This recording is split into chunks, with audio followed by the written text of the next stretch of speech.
Yo, what is up, everybody? Master Stumpy here, and we're live with the NFL2K5 Sim League. And before we get into any of the week sims, I am going to mention that if you are unable to make a signing to fix the injury issue on a specific position of your team, I will sign a free agent, the best available free agent, to a 1-year deal with no bonus. That way, when you do become available to make a move for your team, you could just cut him, because it won't cost you anything. For example, we're going to the Baltimore Ravens, where their injury report shows that free safety had these two guys, and they were both injured. So I signed this guy to fill the spot. He's on a 1-year deal worth $2 million, something like that, a little over $2 million. It's whatever I needed to sign so that he would be happy. And with that said, we're going to head into this week's sim. The second to last game will be the game we simcast. As we'll head over to the schedule. Simcast game of the week will be, it's going to be either the second to last or the last, whichever a user game has a primetime game to end it off. Let's go.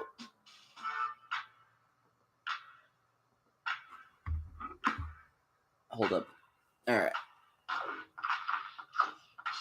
Patriots win 13-10. Eagles win 31-28. Giants win 31-28. Raiders win 28-21. Colts win 27-17.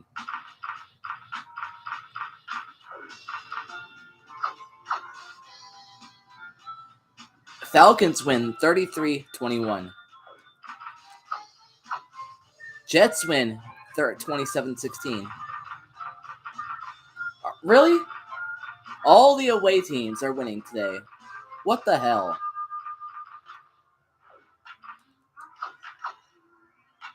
Finally, Tampa Bay was the first home team to win today. Jesus criminy.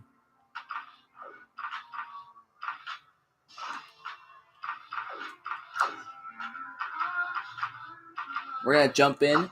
Not really, but I just wanted to see what the overall of the team was.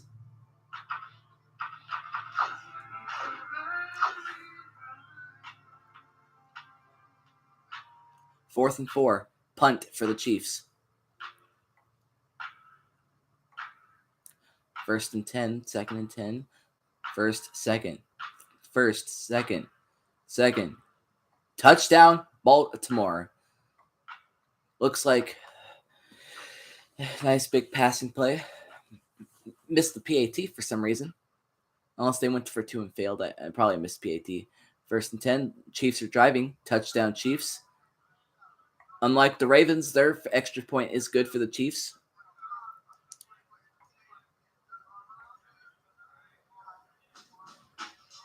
Baltimore punts.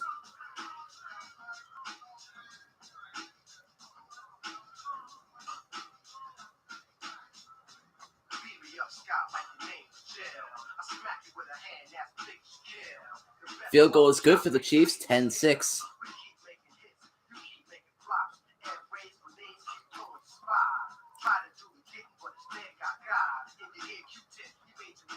Fourth and 6. Ravens punt.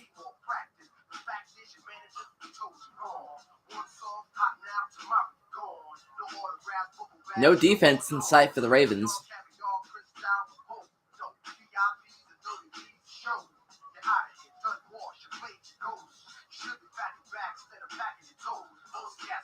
If the game is close by the fourth quarter, we will jump in and watch.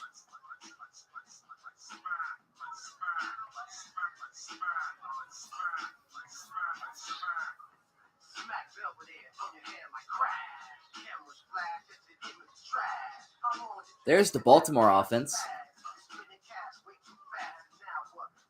Never mind. I spoke too soon. Halftime, 10-6 Chiefs.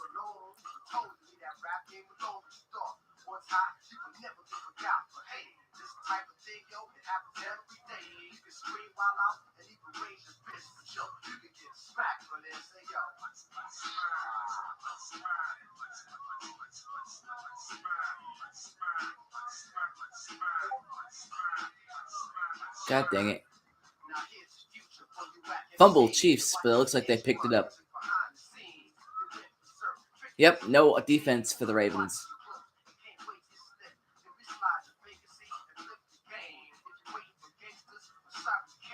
They got a score here.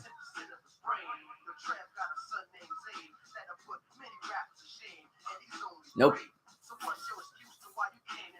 Touchdown Chiefs. Looks like we're not watching. It's a blowout, so.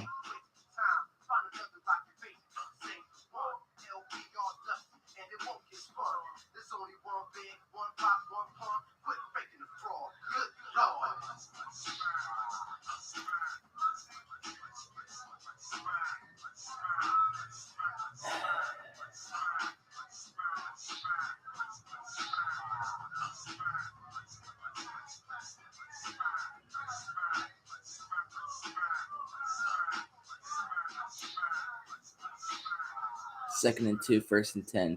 Second and 10. Third and 11. Interception by the Ravens. Ed Reed makes a play. Baltimore does literally nothing with it.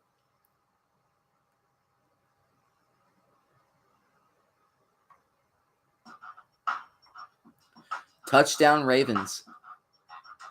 Extra point. Good. Interception Ravens.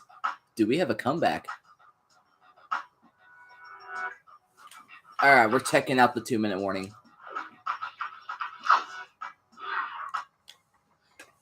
I'm Chris Berman. Coming up on ESPN, we'll look at perhaps the bench tight end of the game today. Big number 88, Tony Gonzalez. There'll be a tall order for this opposing linebacking crew. May the best team win. Chiefs, Ravens. It's go time. No kidding, it is go time. And it was raining too.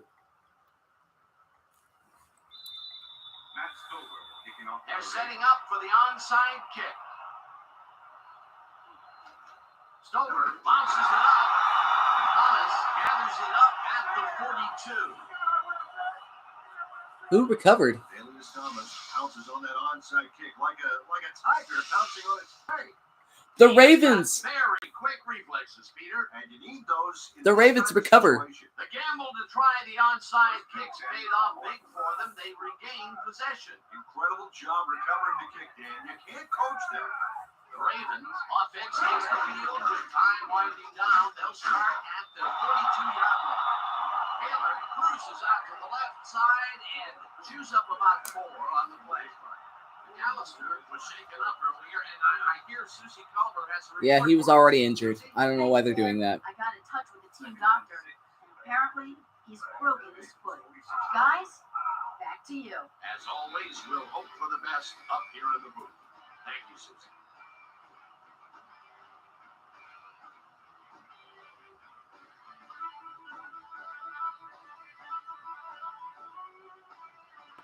Second down. The clock is stopped at 2 minutes.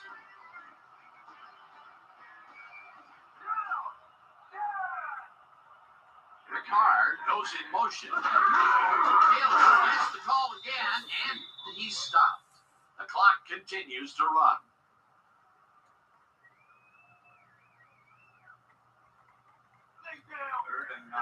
Wow, look at those tackles. That's how you play sideline to sideline. Oh, let's watch this. 5 wide out versus a D that is wisely loaded up on DB. They're going to have to punt. On this one, incomplete. That will bring up 4th down. Unless they go for it.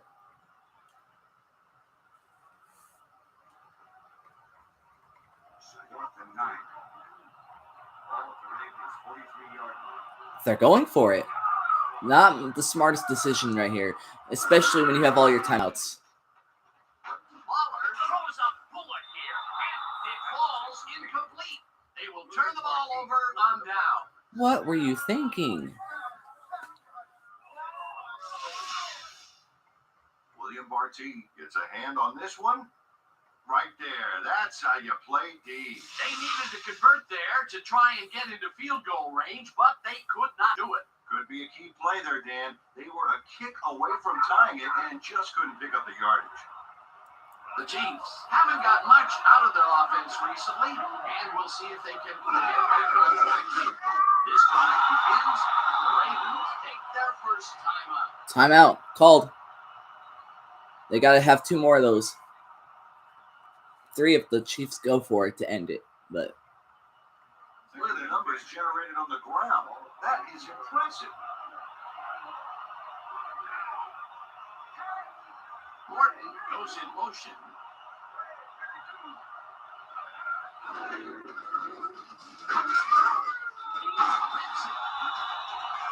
timeout called. Timeout. That's their second.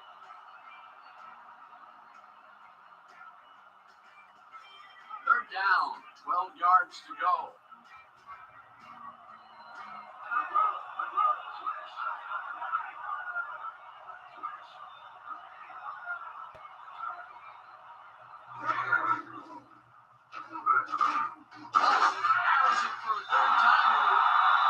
And the final timeout. Take a timeout. That's their final one.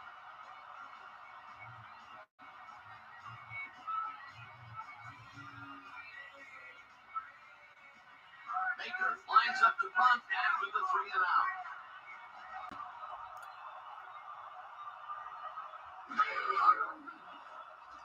Baker gets the ball and punts it away. Fields the punt at the 14. Tackled at the 17. Lamont Brightfold didn't get very far running. They have 1:16 remaining from the 16-yard line to try to go down and score a touchdown or kick a game-tying field goal. Will they do it? That is yet to be determined. The Ravens will start this drive deep in their own territory. Because if they don't get it here, it is over.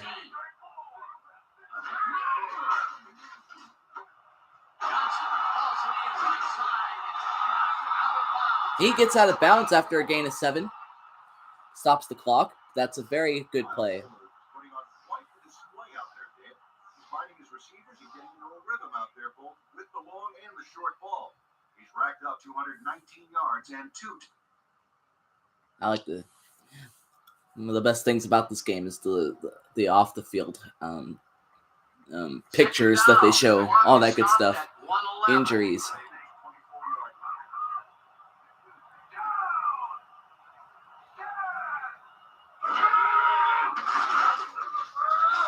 What are you doing? The clock will continue to run. Kyle Bowler, you dumbass. Kyle Bowler, you dumbass. Travis Taylor had some room on the fringes there, but couldn't reel in the pass. Peter, in third down situations, they have not been successful at all with the pass. This play was more proof. Boy, third is such a crucial down, Dan. And when you don't convert, it really hurts. Waller dumps this one off, and it's caught short of the markers. They will forfeit the ball on down. Tim Winsley, here to play, I tell you. What a stop on fourth down. It's worth another look. Uh-oh, huge tackle, huge play. That was some aggressive play calling that deep in their own territory, and it may have cost them dearly. I just don't see how they were in 4-down mode there, especially at their end of the football field. That's a bad call. Not a lot of time to get the job done, but they can stop the clock 3 times with their timeouts. Can they, though? Can they? With what timeouts? Well, the Chiefs win. And the Chiefs pull it out. Lack of defense for the Ravens. Until the very end, at least. But mainly the reason why they lost was because of no defense. Ed Reed made plays to help get them back in the game late, but it wasn't enough.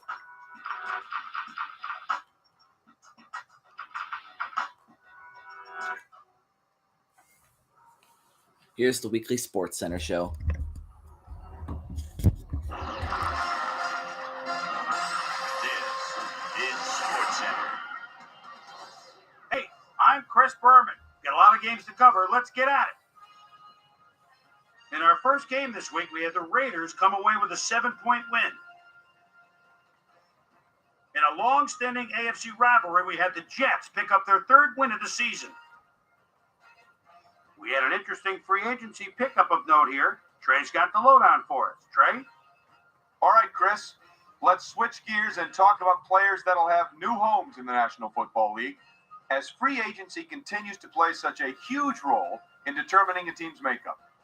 Greg German will be playing his football elsewhere, though perhaps not for as much as he would have liked. 2 years, $1.2 million. Steve Smith had a stellar game, but all said and done, his performance wasn't enough to lift his team to a victory. Clinton Portis pulled down 100-plus receiving yards and helped his Redskins beat the Browns. Up in the Windy City of Chicago, we had the Bears get nipped by 3 points. Giants, Packers. Kurt Warner hauling signals at his own 40-yard line, rolls, then fires a slant.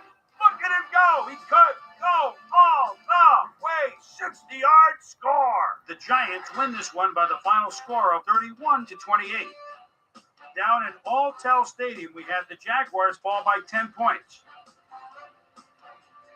The Patriots erupted for 400-plus offensive yards in their victory at Ralph Wilson Stadium. The Steelers lost at home and will stay home for next week's game when they meet the Browns. Keenan McCardell stepped it up this week and gave his team some added firepower for the win. Aaron Brooks went to the air for over 400 yards and helped his Saints beat the Cardinals. Chiefs, Ravens. Priest Holmes is just shy of the midfield stripe and takes the quick handoff with a spin. They're fooled. Nobody was deep on the left side. 10-5 touchdown. The Chiefs go on to win this by the final score of 24-21. We had a big injury in this one, and Trey has the lowdown for us. Trey? All right, Boomer, thanks. In front of you, we've got the Afc Infirmary Report. And as you can see, they were hit hard this week. Chris McAllister will be on the sidelines for a while, so this defense will need to do some reshuffling in his absence. X-rays revealing that a broken foot is the report. He'll be out for 4 weeks. In front of you, we've got the NFC list. And as you can see, they could form their own mash unit. Brian Westbrook might be the biggest loss on this list. He'll be out for the rest of the regular season. There's a chance, however, they'll get him back for the playoffs. On to the serious news of the week. Brandon Moore is officially on injured reserve. He'll miss the season, and of all the places you hate to lose established players, the offensive line has to be the worst. Now the big story of the day. Jamal Lewis is going to find himself in street clothes for the time being, and that'll be a major blow to this club. So that'll do it for now. Chris, let's send it back to you. In San Diego, right by Coronado Bay, we had the Chargers get embarrassed by 20.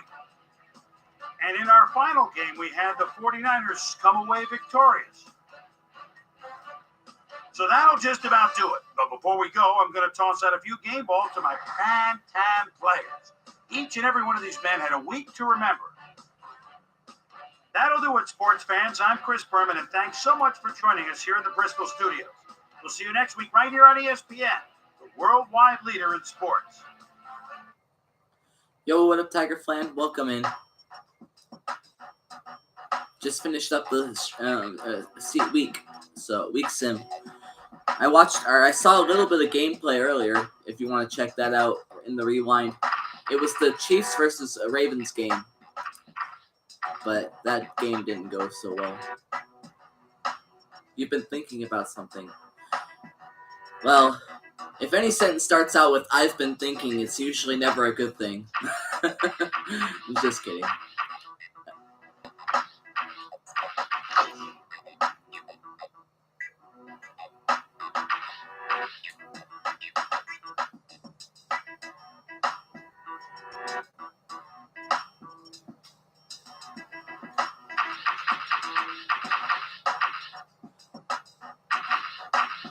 team standings after Week 4. The Jets and Patriots tied first in the East with 3-0 or 3-0. The South, the Steelers win it 3-1. Browns and Bengals tied for 2-2, and the Ravens are 1-3. In the South, the Colts lead it, tied with the Titans 3-1, and the Texans are at second with 2-2. Jaguars are last 1-3. What if? No, it's just a crazy idea. But what if life finally starts getting normal again? But right as things are finally normal, the Yellowstone supervolcano erupts. That sounds like a movie waiting to happen. Oh my god. In the West, the Chiefs lead it 4-0. Broncos 2-2. Raiders and Chargers 1-3, 0-4 respectively. Heading over to the NFC, the Packers lead the North at 2-2, while the Lions and Bears are sharing one win each. As the Lions 1-2, Bears 1-3. Vikings have yet to win a game at 0-3. In the South, the Buccaneers are undefeated still at 4-0, while the Falcons are at second place behind them at 3-1. Saints are 2-2, and the Panthers are 0-3. In the West, the Rams and Seahawks, are fighting for the top spot, really. As the Rams are 3-1, the Seahawks are 2-1, and the Niners are 1-3, Cardinals 0-4. In the East, the Giants are 4-0, leading the East side, with the Eagles 3-1 right behind them. Redskins are 2-2, and the Cowboys are 1-2. Those are your standings after Week 4. The most recent transaction made.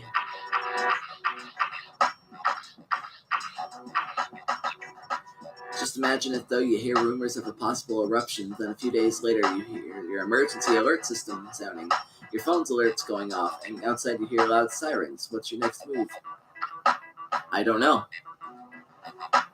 I don't know what my next move would be. Probably nothing at the moment. I'd have to, if I were to think about what would happen in that situation, I'd probably call or message my aunt or uncle and see what they're doing, and yeah. So I'd have to see what the family's doing first. I don't know. I do not know how powerful they are, or it is.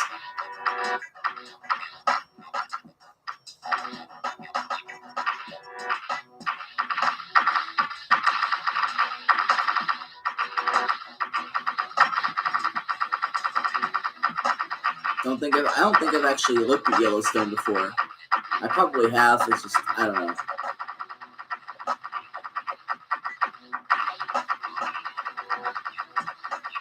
Well, that sounds terrible.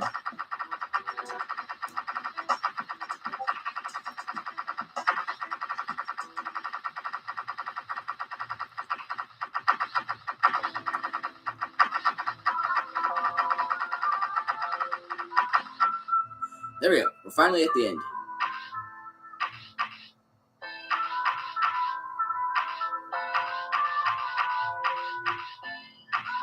All right, free agent safety signed Isel Reese. That's about it. The Jets signed Greg German because they had to place their other guard, Brandon Moore, on injured reserve. And that's about it for the week, I believe. But to make it even crazier, everyone evacuates to Europe. Then the Toba supervolcano, which is even more powerful, erupts. No. I think only God would have something to do with that, because other than that, that would just be shit timing.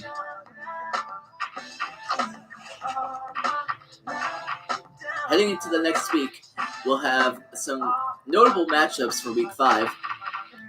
The Lions, OC, versus the Falcons, Noljitsu.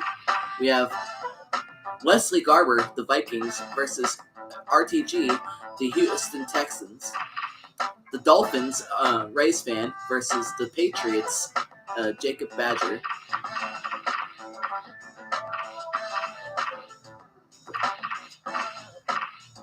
And that's it for user versus user.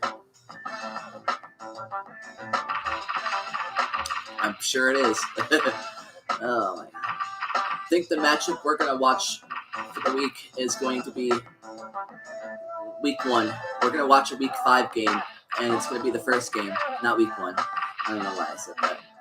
But with that said, I'm going to go to it. I'm going to go to the week of that first game. We're going to click play, not really play. We're going to go to injuries and check the injury status for the week for the Dolphins and for every team. I'm surprised 2020 didn't do it either. Thank God, though. So injuries for the Dolphins after Week 4 still is Snoop Minnis out for 4 weeks, broken ribs. Junior Seau, 6 weeks, broken elbow. Derek Pope, rookie, 4 weeks, broken foot. Twisted ankle for Travis Minor. He's out for 1 more week. Shoulder tendonitis for Geno James, 3 weeks. And Tim Bowen's already out for the season still. Eagles, Artis Hicks, 1 week. Brian Westbrook, 15 weeks. Falcons, Jason Webster and Aaron Beasley still out for 7 and 8 weeks. Giants, don't care. Jaguars, Rashawn Mathis, Chris Thompson, 6 weeks and 3 weeks. John Henderson, 1 week, and Brad Meester, 1 week. Lions, Earl Holmes, 6 weeks, and Oz Zahir Hakim, 6 weeks as well. For the Packers, Ahmed Carroll is out 13 weeks, while Robert Ferguson is out 4 weeks, and then Javon Walker is out 1 week, which means Bubba Franks is officially off of injury report. Patriots have nobody hurt. For the Ravens, Chris McAllister is out 4 weeks with a broken foot. Will Demps and Jerome Sapp are out 1 week and 3 weeks. Jamal Lewis, I apologize. I have to put him on IR because he is out for 21 or 24 weeks with a ruptured Achilles,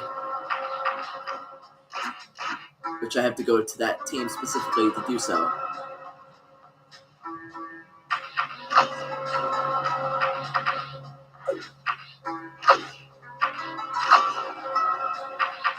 Outside of that, DeVar Darling is out 2 weeks with, broken shoulder.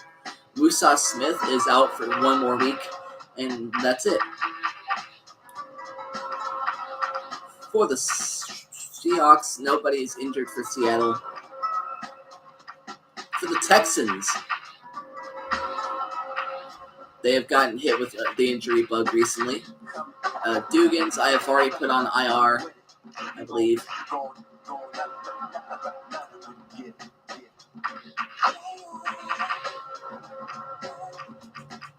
Yep. Gerard Baxter is out 3 weeks with a broken finger. Milford Brown, food poisoning, 1 week. And Jay Foreman is out 4 weeks with pulled calf muscle. Quincy Morgan still out 3 more weeks with knee tendonitis. For the Vikings, we already know that E.J. Henderson is out for his career. Chris Hogan is out 2 weeks still with a torn bicep. And those are the injuries of the user teams available. Power rankings after Week 4. Kansas City takes the first spot for the overall rankings of all the teams. The Patriots are the best user team available with 3-0 record and a 5th seed spot, or ranked 5. Then it goes Atlanta at 3-1. They go from 11 to 8, jumping up. Probably 3 spots there. The Eagles are at 11, from 15 to 11, 3-1. The Seahawks jump up 1 spot after their win and then after the sim of the last week. 2-1, 12th spot. The Packers are just below them. They drop down from 8 to 13 after losing to the Giants. Houston jumps from 9 to 15 after losing to the Raiders.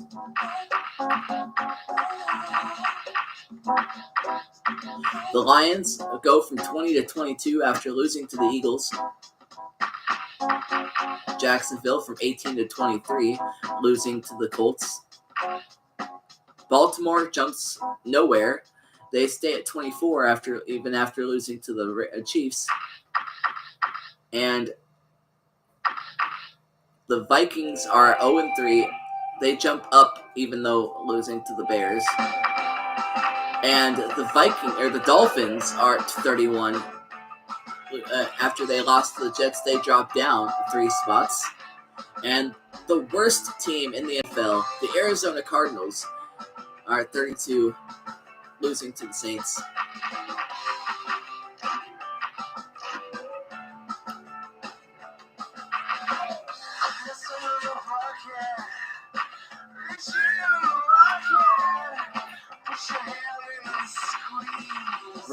So like I said, I'm gonna leave it up to vote in the chat.